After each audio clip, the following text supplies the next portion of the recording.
경매와 공매를 포함한 부동산의 모든 것, 부동산의 요술램프, 부동산 알라딘입니다. 돈보다 사람을 생각합니다. 라는 경영이념으로 부동산 중개업을 하고 있습니다. 알찬 내용으로 찾아뵙겠습니다. 여러분의 많은 사랑 부탁합니다.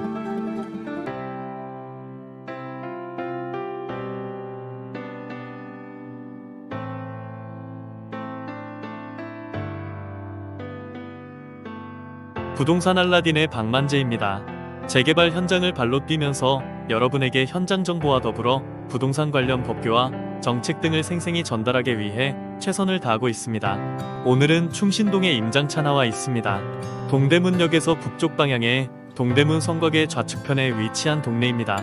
종로구 충신동은 한양도성 낙산 성곽길 좌측에 자리한 서울의 대표적인 달동네입니다. 서울 한복판에 있는 곳이라고 믿기 힘들 정도로 낡고 열악한 환경의 주택들이 즐비합니다. 워낙 비좁은 골목이 많은 탓에 한 번 길을 잘못 들면 못 빠져나온다고 해서 미로 골목이라는 별명까지 붙었습니다. 충신동은 한양도성 근처에 위치하여 역사적인 가치가 높은 지역이기도 합니다. 이로 인해 많은 관광객이 방문하며 서울 시민과 외국인에게도 특별한 의미를 지니고 있습니다. 이곳은 영상에서 보시는 것처럼 서울의 중심부에 위치하여 동대문과 서울의 다양한 문화재를 보기 위한 교통이 우수한 지역입니다. 이 지역은 서울시의 대표적인 낙후지역으로 저층주택이 밀집해 있으며 노후된 건물들이 많습니다. 특히 골목길로 연결되는 동서방향으로는 상당한 경사와 좁은 도로폭으로 인해 차량 진입은 물론 오토바이나 자전거의 진입도 불가합니다. 재개발을 하려면 이런 곳부터 해야 된다는 말이 어울립니다. 재개발을 하려면 요건이라는 것이 있습니다. 요건에 맞아야 재개발 허가를 받고 조합을 설립하고 개발을 진행합니다. 그중 대표적인 요건이 노후도입니다.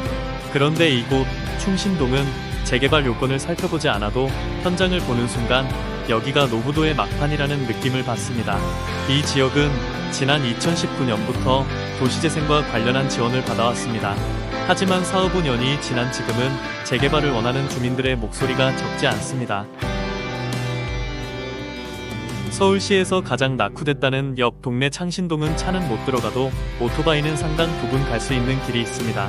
그러나 이곳 충신동은 오토바이도 못 들어가고 자전거도 못 가는 길이 훨씬 많습니다.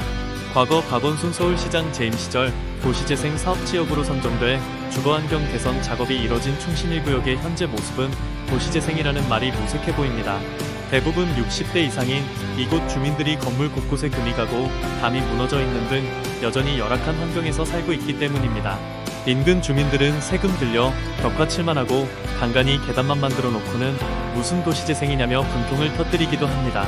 폭 1m 조금 넘는 비좁은 길을 올라가자 금방이라도 무너질 듯한 주택들이 임시방편으로 위태롭게 떠받치고기도 합니다. 발길을 돌리자 사람이 떠난 지 오래돼 보이는 폐가들도 가끔은 보이고 있습니다.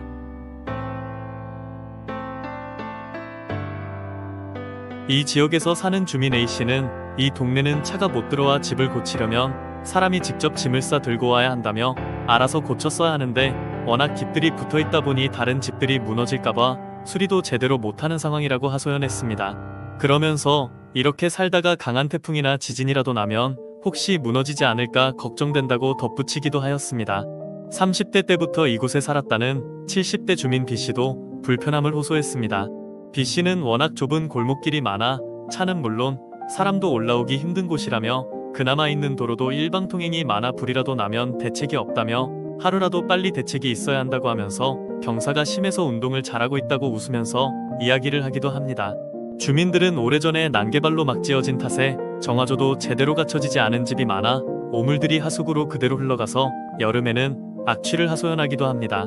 주민들 대부분은 주거환경을 개선하기 위해 하루라도 빨리 재개발이 이뤄져야 한다는 입장입니다. 이 일대를 재개발해야 한다는 목소리는 오래전부터 있었습니다. 2005년 처음 주택재개발 정비구역으로 지정된 충신 1구역은 이듬해 조합을 설립했습니다. 2016년에 현대건설로 시공사 선정까지 마치면서 재개발 사업이 순항하는 듯 했지만 2017년 박원순 서울시장이 한양도성의 유네스코 지정을 위해 재개발 정비구역을 직권 해제하면서 사업이 가로막혔습니다. 하지만 오세훈 서울시장이 취임하면서 상황은 반전됐습니다. 서울시가 민간정비사업 지원 정책인 신속통합계획을 본격화하고 재건축, 재개발 정비사업 규제를 완화하면서 다시 재개발 추진의 길이 열린 것입니다. 하지만 규제는 여전히 남아 있습니다. 이 지역은 서울 한양도성이 있어 역사문화환경보전지역으로 지정되어 있고 동고서저의 급경사와 고도제한 등의 문제로 설령 재개발이 된다고 해도 과거 충신 1구역만으로는 현실적으로 재개발이 불가해 보입니다. 종로구청의 건축제한 공고를 보면 기존 충신 1구역에서 면적을 확대하여 49,250제곱미터로 서측 지역을 대거 포함시켜 재개발을 진행한다는 보관으로 보입니다. 충신 1구역은 2005년 이 일대 29,601제곱미터가 주택재개발 정비구역으로 처음 지정되었습니다. 그러면서 임대주택 95가구 등 545가구를 짓는 계획으로 진행되었으나 2017년 한양도성의 유네스코 지정을 위해 서울시가 정비구역을 직권해제하며 민간 주도의 재개발 추진이 중단되었습니다. 최근 충신 1구역 추진위원회는 신통기획에 참여해 재개발 추진에 속도를 낸다는 계획입니다.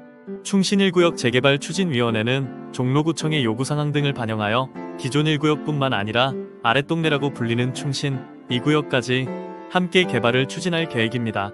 기존 1구역과 2구역의 추진위가 서로 양보하여 하나의 추진위가 될지는 지켜볼 필요가 있어 보입니다. 기존 충신 1구역의 조합원은 440여 명이고 확장된 곳은 대략 200여 명으로 전체 조합원 수는 650여 명으로 예상되고 있습니다. 종로구청에서 고시한 건축 제한 면적은 약 49,250제곱미터이며 조합원 수는 대략 650여 명입니다. 이곳은 문화재 등으로 고도 제한을 서울시가 어떤 방향으로 해결할지가 관건이며 사업성이 부족하여 기존 조합원의 분담금이 기대 이상으로 높으면 재개발 사업이 진행에 어려움이 있을 수도 있습니다. 조합원들이야 충신동의 재개발을 통한 일반 분양을 원하겠지만 이곳은 사실상 수익성이 거의 없다고 판단돼 재개발이 진행되지 않았던 곳으로 사업성의 해결이 충신동의 개발의 시발점으로 보입니다. 서울시와 정부의 결단이 없으면 사업이 장기간 표류될 수도 있습니다. 현재 토지거래허가 구역으로 지정되어 있고 건축허가도 제한되어 있습니다. 서울시의 의지에 따라 기존의 주거환경 개선 사업도 정비구역 직권해제에 준하는 방식으로 철회가 가능하고 구체적으로는 정비사업구역 내의 토지 등을 소유한 조합원 중 30%가 넘는 사람이 정비구역의 지정해제를 요청하면 구역을 해제할 수 있어 주민의 동의를 거치면 주거환경 개선 사업을 멈추고 재개발 사업으로 전환은 가능합니다. 서울시 관계자에 따르면 충신동은 사적 10호인 한양도성이 위치한 동네인데 사적으로부터 10m 이내 지역은 문화재보호구역으로 지정돼 있다며 역사문화환경보존지역인데다 안각규제까지 적용돼 다른 재개발 구역처럼 건물을 높이 지을 수 없는 곳이라고 언급하였고 안각규제는 문화재 건물 높이의 2배 지점에서 문화재 높이를 기준으로 건물 각도를 27도로 제한하는 제도를 말합니다. 시에 따르면 한양도성의 최대 높이는 8m가량에 불과합니다.